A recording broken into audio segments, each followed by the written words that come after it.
You remember I told you earlier we stood outside there, right? I was in there, Harold was in there, a lot of other people. Curtin Lang was in there. Yeah, that's what So you came on. A few people were trying to say it was controversial and Hagler was complaining he won. Whereas you made the point, and I've always told anybody who's ever talked about this fight, anyone who's still stupid enough to try and talk about this fight to me, when they said there was some controversy was there, Harold, you said everybody where we were thought Leonard won. You said every single person where we were thought he won. And you said Sugar Ray inspired me last night with what I saw. I want to prove to the world I can do things like that. Yeah. This case, and it is literally punching, moving. That's boxing. And that's it. If you, as I said earlier, he fights someone's well, this fight another day. You hit someone and he can't hit you. Who's in front? Exactly. And how can you beat someone you can't hit? Yeah, exactly. And everybody said, even the referee, I tell the referees that sometimes, and they say, wait a minute, well that's right. So how can the judges have him in front and he's been smashing him and look at his face? Yeah. We see some crazy verdicts still, but you know. So it felt to me that you were a contender in waiting for so long and ready for that world title shot, whether it came against Marvin Hagler or perhaps somebody else.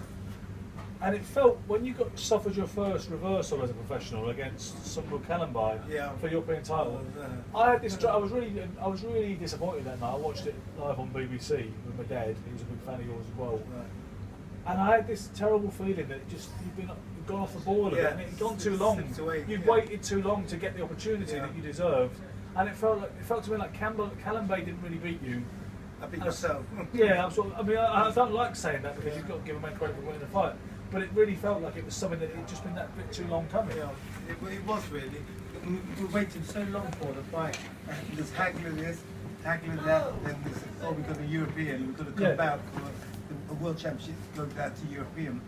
Yeah. Still a good fight, but it's like saying a different man, of course, they've got different preparation slightly, and everything just went. It's exploded and said, well, next time you'll have, if you beat him well, you will definitely have one. And when you lost to Kalambai, it looked like a normal Harold Graham fight for a few rounds, and it looked everything under control. And you got nailed with the shots. I got a call, and I slid on the ropes. Right hand, and you stood on the ropes. And look, something distress and wobbled. And the fight pattern changed around after that, and you lost the decision. From what I understand, your head wasn't really in the game at the time. No. There was a lot of stuff going on, right? Those women. I mean, sorry, ladies. I knew it was something a woman did. So many. Let's say so many women. No, not so many. It's like saying I was going out with someone at the time, and so many things happened. And like I said, me not being there, she was going out.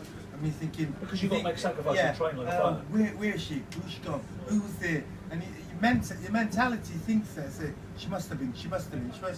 Probably wasn't. I still don't know to this day, but it's like saying you want to blame something, so it's like saying that took his off. Because you can't hang out like a normal person, you've got to train and live like a monk, but she wants to live like a normal person. Yeah, exactly. It took my edge off it, and like, Black ran away. It was my fault. You can't blame anybody other than myself.